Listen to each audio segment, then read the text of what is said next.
Today, we've got the first look at the new Samsung Galaxy Z Flip 7 that comes with a new design on top of plenty of hardware improvements, so hit subscribe now and we'll get right into it.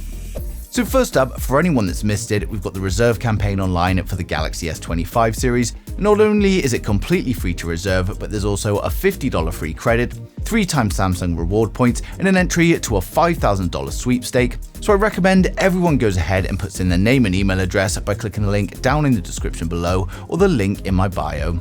Now back to the Z Flip 7, and first up, we've got rumors that the new Z Flip 7 is going to be powered by the Exynos 2500, but it's simply just a rumor at the moment. The Flip has used the Snapdragon chipset along with the Fold for all of its time, and I don't see this changing anytime soon, so take this one with a grain of salt for now. Now we've also got news that the overall design is going to be 10% slimmer than its predecessor, and this means that we'd be looking at a new Z Flip 7 that's got a thickness of around 13.5 inches when it's folded. Now Ross Young, who is incredibly accurate when it comes to display leaks, has also advised that the Flip 7 is going to be getting some big upgrades to its displays. And first of all, we're going to be getting a 6.85-inch foldable display and then a 4-inch cover display. And there's also going to be some big improvements to the technology used in the foldable display. So as well as it being brighter and more accurate, we've also got reports stating that Samsung's new ultra-thin glass is going to completely eliminate that crease in the center of the display. But to be honest, we hear this every year, so I'll believe it when I see it. Now next up, we've got rumors floating around that the Z Flip 7 is also going to feature an under-display selfie camera on the foldable display, along with decreased bezels to give it a true full-screen display. And to be honest, this makes a lot of sense to me, as you can still use the rear camera with the cover display as a viewfinder to take selfies, and it actually results in much better photos than using the selfie camera on its own anyway. Now one thing we haven't had any information on yet though is the rear cameras. While Samsung seem to be making a habit of giving us the same camera system year upon year, I really hope that we do see some improvements this year, especially if there is going to be an under-panel camera on the folding display. Now powering the Flip 7 is of course going to be the Snapdragon 8 Elite, and it's also going to be an overclocked version running at 4.47 GHz instead of the 4.32 GHz on the regular version, and it's actually the same chip that's being used in the Galaxy S25 series that's about to launch, so we'll get plenty of benchmarks on that as soon as it's released. Now AI is also going to be playing a huge part in terms of promotion for the Z Flip 7, and Samsung are continuing to add AI features, but there's also a very good chance that the launch of the Z Flip 7 is where we'll start to see this paid subscription model for AI that Samsung have already warned us about. Now the phone is going to be powered by the Snapdragon 8 Elite as we discussed a second ago, and it's expected to come with 16 gigs of RAM and the usual storage configurations. Now I've created these renders here to give you a good look at what you can expect from the Z Flip 7 based on the current leaks, but it's important to remember that this is just an illustration and it's not real. But as soon as we get any design leaks or confirmation changes, I'll be updating these renders straight away. I just wanted to show you guys what you can expect. When it comes to the launch, it's expected to be in July 2025, and rumors are stating that Samsung is working hard to keep the cost the same and stop it rising higher than last year.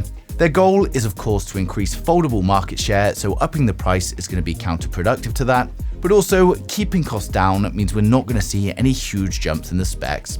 But for those excited for the Samsung Galaxy Z Flip 7, we're now going to run through the full specs, design, and the pricing to help you guys decide if it is worth the wait.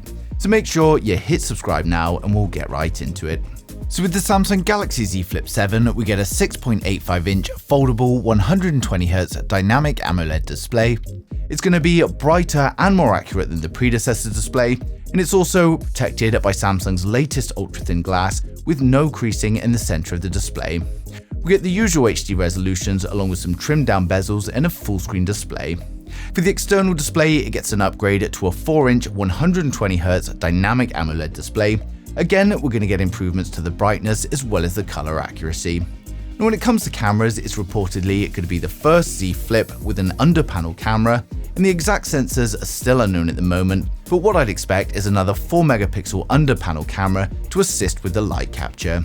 Now over on the rear, it's a dual camera setup, and while we don't know the exact sensors being used yet, it's likely going to be a 50-megapixel wide angle and then a 12-megapixel ultra-wide, basically the same as last year. Now it's going to be powered by an overclocked version of the Snapdragon Elite, coupled with 16GB of RAM and up to 1TB of storage, which will be UFS 4. And it's also coming with a 4000 mAh battery with upgrades to fast charging for both wired and wireless. And we're getting 5G, Bluetooth 5.4, Wi-Fi 7 and NFC support. Now the phone is going to ship with One UI 7 based on Android 15, and it's shipping in July 2025, and it's expected to start from around $1,099 or £1,049 for the UK. But overall, the Samsung Galaxy Z Flip 7 is looking like a great addition to the lineup, and personally I'm always happy to see a larger display as well as less creasing in the center. And I think for me we're pretty much reaching the perfect size for the Flip, as it can't be too big as it's meant to be a compact device. Now of course, with new hardware and software, it also means it's going to handle pretty much anything you can throw at it. We're no doubt going to get plenty of new AI features as well. Now given its similarities with its predecessor though, I can't imagine anyone with a Flip 6 is going to be rushing for an upgrade, but for anyone with an older Flip or maybe looking to try out their first Flip, then it's going to be a great choice. Now of course, launch is still quite far away at the moment, but we're going to be getting more and more leaks as we approach it, and of course I'm going to share them as soon as they come in. So make sure you subscribe so you don't miss a thing in the future.